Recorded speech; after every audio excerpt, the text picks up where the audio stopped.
Good morning, everybody. This is the news that we are waking up to for Monday, February 17th, 2025. This is day 1090 of Vladimir Putin's full-scale invasion of Ukraine. Last night, it was loud here in Kyiv. We did see 147 attack drones fired at the territory of Ukraine.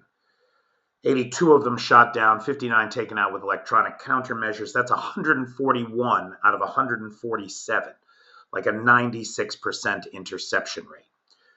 Unfortunately, there were still 6 that hit targets. Most of those targets civilian.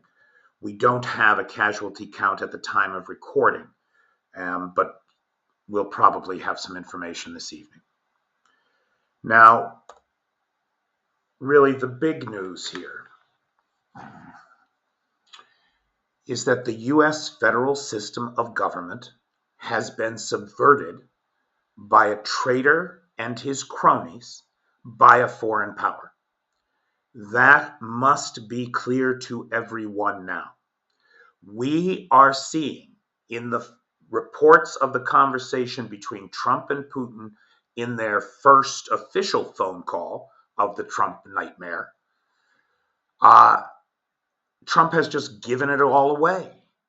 He's given away all the temporarily occupied territories.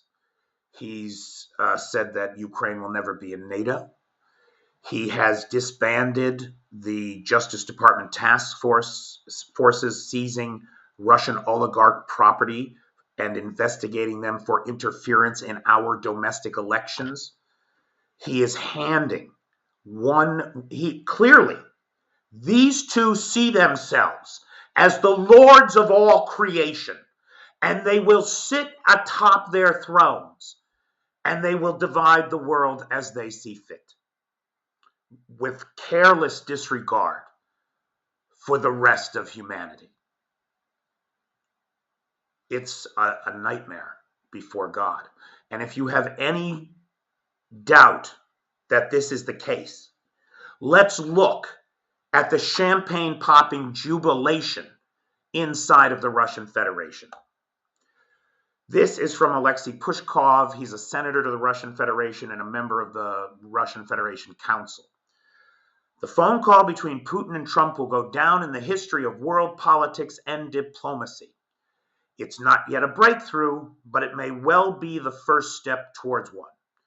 I'm sure that officials in Kyiv, Brussels, Paris, and London are reading Trump's lengthy commentary on his conversation with Putin with horror, he said gleefully. Marina Kim, State TV anchorwoman and State Duma deputy. As Europe prepared to discuss a resolution to the Ukrainian crisis without Russia at the Munich Security Conference, Mr. Trump simply picked up his phone and spoke to Mr. Putin. A genocidal terrorist who has launched an illegal war in violation of the UN Charter and all international agreements, as well as a history of treaties that he wiped his ass with to do it. Mr. Trump simply picked up his phone and spoke to Mr. Putin. Even without attending the conference, Mr. Putin once again became the poster boy of world politics, as he had been in 2007. The stench of nostalgia. During a pivotal moment in history, known as the Munich speech. The Munich speech, for those of you that don't know, has often been referred to as the wake-up call to the West that Vladimir Putin delivered back in 2007. Unfortunately, the West stayed quite asleep. When the invasion of Crimea came 7 years later, and our State Department did nothing, the Obama administration and Hillary Clinton put some sanctions against Europe, or against Russia, and that was the end of it. Meanwhile, of course, the Russians launched the Donbass War. Continuing, today we have witnessed a kind of Munich II, a triumph for Putin and Russian diplomacy. Munich II, no. This is Munich 3. Munich 1 was 1938, when Neville Chamberlain naively signed a peace deal with Hitler and returned home to Great Britain to proclaim to the world that peace in our time has been secured.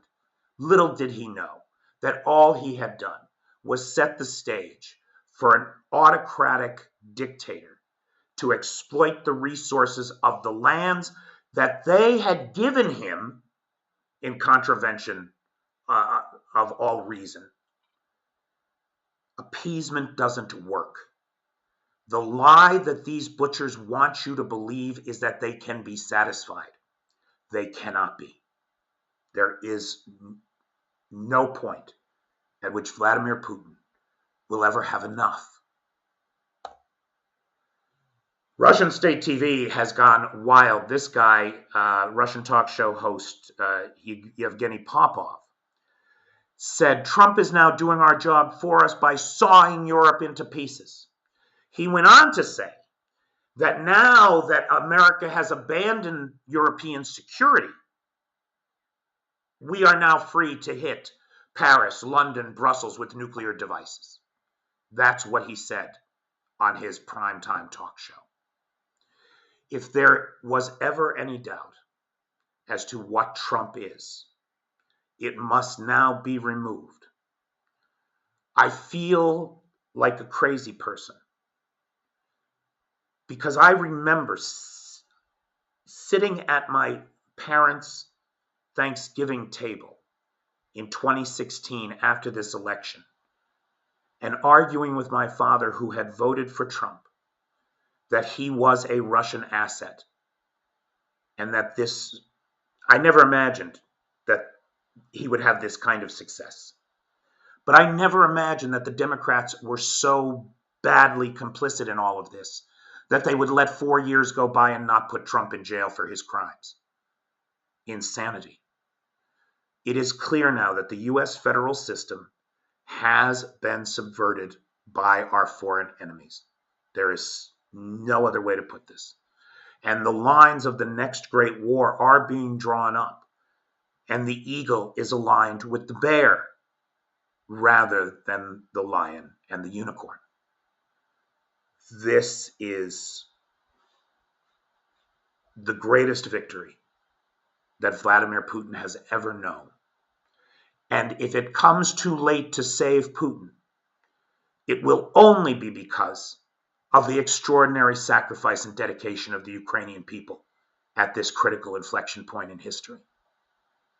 That will be the only reason. Meanwhile, Trump and his gang of ghouls and goblins keep contradicting each other, saying different things. Marco Rubio today has said that we've made no concessions to Russia. Territory swaps are off the table, something to that effect. We don't, it's the courts of chaos, and that's what they want. It's what they want. As Trump brings on, and he's already seized extra constitutional powers. That's clear. Now he is working at subverting the judiciary and openly ignoring judicial checks and balances on the power of the presidency and bringing on a major constitutional crisis for the United States, the likes of which we have never seen before, even as Nazis march in the streets of Ohio. Ohio Nazis. Situation is complicated. Scott Bessent, the new Secretary of Treasury, Bessent, sorry, went back to D.C. empty-handed. He was unable to extort the rare earth minerals out of Ukraine. And I say good for the Ukrainians. They have got to play hardball with Donald Trump. He will respect nothing else. Nothing else. Stick to your guns. Europe, of course, is out of its mind that it has not been invited to the table in Saudi Arabia. And we'll talk about that in 1 second. And that it is being clearly excluded from the dialogue around peace negotiations. Many European leaders have expressed their deep concern about this and said that no solution in Ukraine without them will have their support. Now, Mr. Zelensky went on to say that Ukraine was not informed about the negotiations in Saudi Arabia, will not participate them, and will not recognize any agreements reached. Good for him. There can be no talks about Ukraine without Ukraine. Right? This is not Yalta 1945, 46.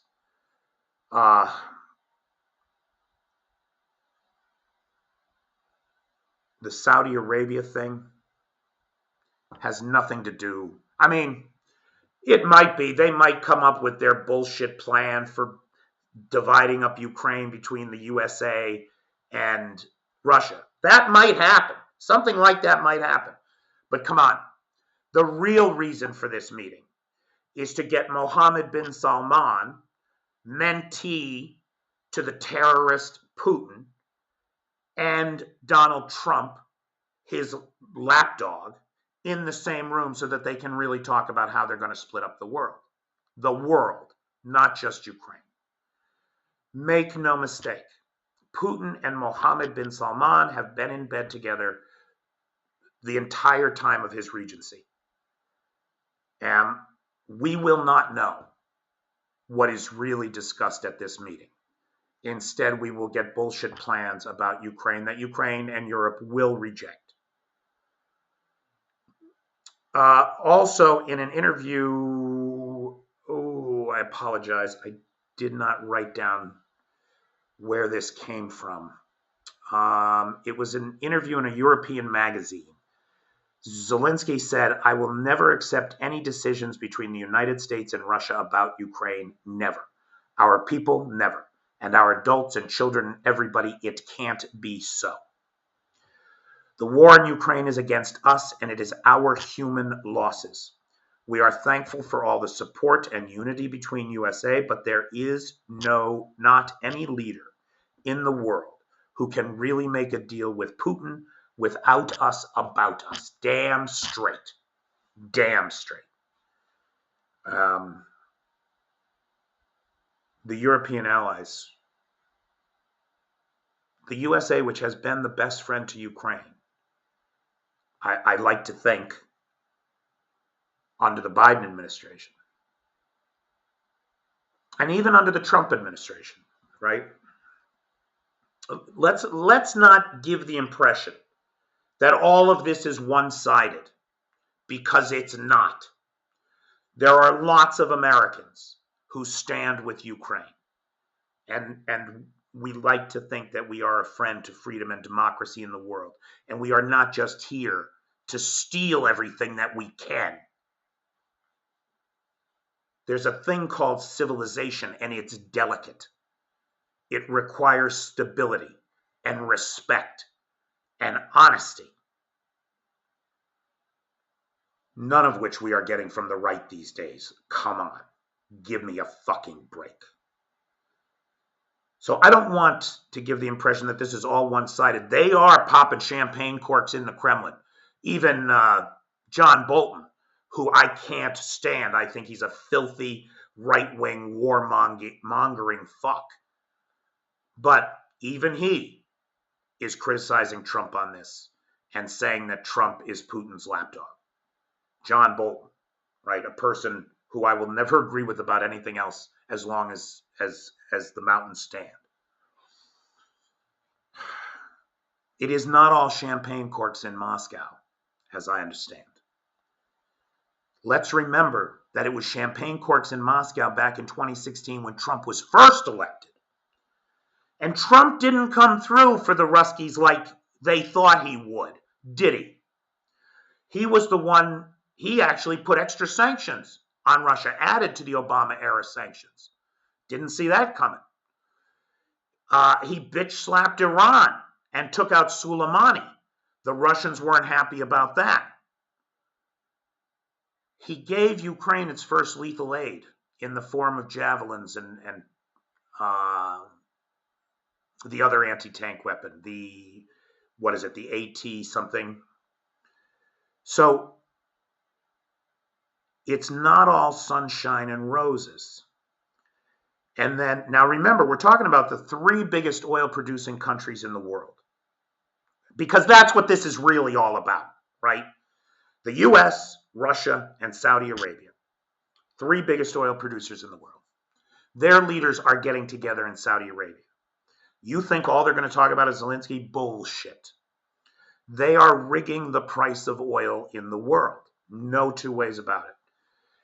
And how that plays out, given that Trump and Mohammed bin Salman hate Iran and see it as their enemy, while Putin has depended on Iran throughout this last 3 years, there's more trouble in paradise there. Is Putin going to sell out his buddies in Tehran? Or are they going to come to some accommodation? And what does that accommodation look like? So it's not all sunshine and roses. I mean, it's honor among thieves. These aren't the heads of state. These are the three biggest gangsters in the world. One got his spot by subverting American democracy with the help of foreign agents and exploiting this new communication platform, the World Wide Web. One got his by detaining, disappearing, and dispatching everyone who stood in his way. And one got his spot through inheritance, the genetic luck of being firstborn among many, many, many princes. Anyway.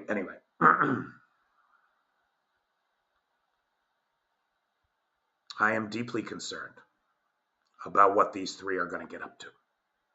Deeply. Okay. Ukraine, for its part, is not standing still. It hit the Ilsky oil refinery. That's what you see burning there in the background. Sorry about the pixelation. I think that was done to disguise the geography. But we have identified this as the Ilsky oil refinery, which processes 6.6 million tons of oil a year, which puts it in the bottom half of oil refineries inside Russia. But this was not all that was hit. Much more importantly, I think, the Kropotkinskaya oil pumping station, the largest on the Caspian Pipeline Consortium, which is how these guys get their products to market, right? They pipe them to the Caspian Sea, where they get put on tankers and shipped over the water, or out to the Mediterranean through the Black Sea. And this pipeline has reportedly been shut down. And that means a significant loss of income to the Russian Federation.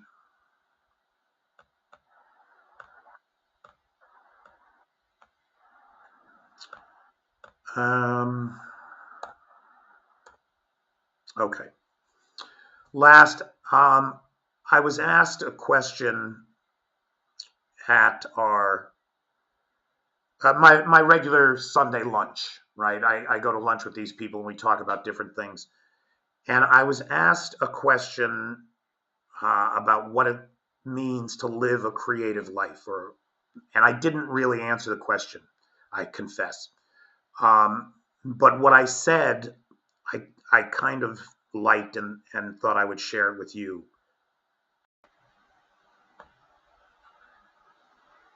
The reality of a creative life is one in which we recognize that we do not have the answers. We have pointers to the answers. We have what is best known at this time. And one of the things that concerns me deeply right now, when I look at what's coming out from the people in charge in the United States particularly, is this notion that there are people that shouldn't be listened to, that there are people who don't have a right to exist, or whose very existence they deny. This is a path down which society stagnates. We have been moving forward as a species for the last 500 years at an extraordinary pace. And I want to call everyone's attention to the very real danger that exists in the world right now. This fear of the creative, this fear of the new, this fear of what is next, that is driving a change in the United States, where we no longer think that all people being created equal is the first thing that you have to believe to be an American. And instead, there is this other notion. And on the subject of the red car, right? This is the red warning for all of us that there is danger. And God knows the Ukrainian people know more about danger than anybody on the planet right now. But it's real. And it's coming for all of us. And the solution to it is creativity. It's irony. It's satire. It's jokes. An autocrat hates nothing more than the laughter of the people at the emperor with no clothes. And so I would encourage us all to come to my comedy shows.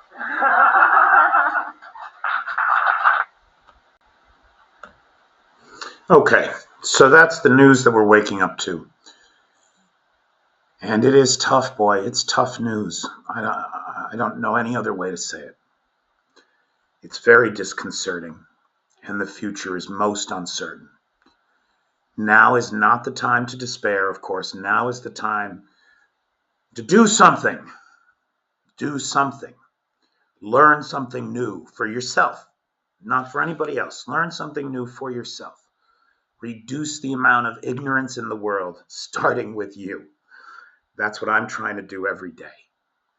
And every day I learn how little I know. And I'd like to thank all the Ukrainians who point out my ignorance on an ongoing basis. Thank you all so much.